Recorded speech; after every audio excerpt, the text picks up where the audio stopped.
Let's talk then about this sort of Jose Mourinho situation. What did you all make of it when you heard the news? Surprising at the timing. I think, like most people, Spurs, like a week before a cup final, they don't come round every year for Tottenham to make that decision. There must have been a reason. You enjoyed that little dig there, didn't you? Yeah, there must have been a monetary reason for it in terms of, you know, your settlement when you leave a club. Obviously, the relationship was fragmented. That Daniel Levy, Jose Mourinho, the players, you know, it just wasn't. It wasn't flowing. But you have to say, he was, like Sav said with the stats, if you took the amount of points they got from when Jose took the job, there was only 3 clubs that got. Yeah, they've been fourth. You know, and he's in a cup final. He does what he says on the tin, but I think they've pulled the trigger too early with him. I really think they've made a mistake. I think it's a bad decision. So you think they were improving, moving forward? No, I don't think that was. The football was awful. No, I think what happened was when they got to the Champions League under Poch with that team, when they beat Ajax and got to the final, I think that really that team wasn't there. They wasn't a Champions League team. There was a lot of holes in that team, and I think he's inherited a team, Jose. There was players brought in that he didn't want. I'm convinced of that because of how he managed his squad. He said he was happy with the players when he initially went in, though. Yeah, I'm sure managers say a lot of things they don't actually mean when they're trying to manage their I love Chris. Team. He's like the silent assassin on the end. He just stands in there and then just quiets people. No, but he did say that. No, I think he would have been saying that to try and get the best out of what he's got, hoping that he gets to January and maybe gets a few more bodies in, gets to the end of the year. And I just think he wasn't. It wasn't right, the relationship between Levy and Jose from the start. I think when he goes into a club, Jose, he needs to bring the players in that he wants, and if he doesn't do that, it never ends well. Lowest win percentage, I think, in any team he managed, 51% since 2001. So the stats weren't favourable, although Joe said they would have been 4th in the Premier League since he took over. But the style of football, couldn't hold on to games. That was the big thing, you know, when they're going up in games and then losing. You know, I think if fans would have been in the stadium, I think they would have let their feelings be known when the football wasn't great. Yeah. But saying that, I think they scored over 100 goals this season in all competitions. Do you think, looking at that, guys, that Daniel Levy thought he was getting the manager who was in charge of Porto, Chelsea and Real Madrid, and actually he got the manager who turned up and won 51% of his games, not 72? He's a different guy. But look at the players he had, in that, you know, that he managed to put together the squads in them previous clubs compared to the players. I think in terms of, like Sav said, they scored over 100 goals for Tottenham. But I also think the style of play, I didn't feel we could let them off the leash because I don't think he ever trusted his goalkeeper in his back four. He changed it round constantly, so he never had the base. With his Tottenham team, never given that secure base to go and play. So we felt he was always trying to protect them a little bit more than what they needed. So I think that's probably what the style of play didn't. And listen, Tottenham fans are used to flowing football. You know, they don't win a lot, but they play some lovely football. But there was the Spurs fans, you know, on my radio show I do with Chris. Spurs. What's that called?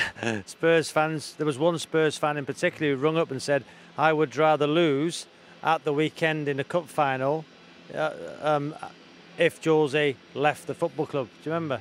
And that was quite damaging, wasn't it? Yeah. The amazing thing in all this is Mourinho was brought in to win a trophy, and he's sacked 6 days before it, and they replace him with Ryan Mason, with the greatest respect, a serial winner, which Mourinho has been. To replace him with a complete rookie is an odd decision. It can't be on results, this. It must be something different. What do you think's gone on then? No, well, I don't know. It may be a monetary thing.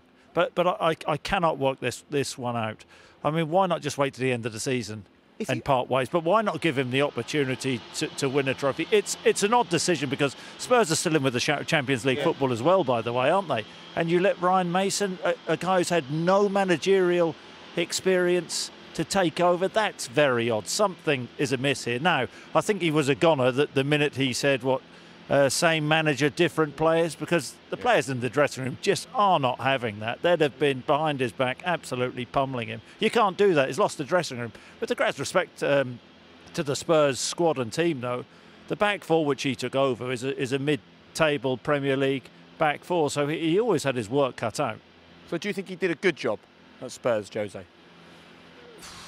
Well, was he sacked for results, or was he sacked because of what he said? Something which he said. Do I think he did a good job? He didn't say what he was going to do. He hasn't won a trophy. Said he was going to go in as a serial winner. He hasn't done that, but in fairness, wasn't given the opportunity. Rob, did he do a good job at Spurs? No, because he hasn't won a trophy, although 6 days before a cup final loses his job. The Europa League campaign was a disaster in the end, the way they went out 3-0 away from home, wasn't it? You know, look at, has he got the best out of Gareth Bale? I don't think, since he had the little spell. It's a bit harsh, isn't it?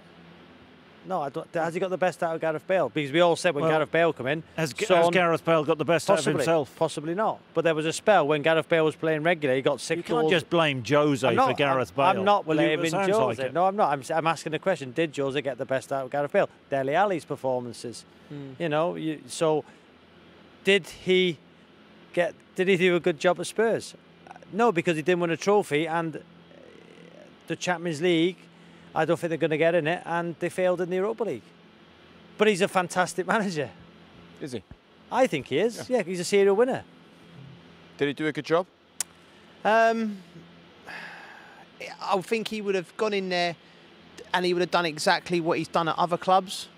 And for one reason or another, it's not worked at Spurs. I think he personally misjudged how good the squad was when he got in there. I think he thought they were better. I think after 4 or 5 weeks, he'd have gone, this is a big job for me.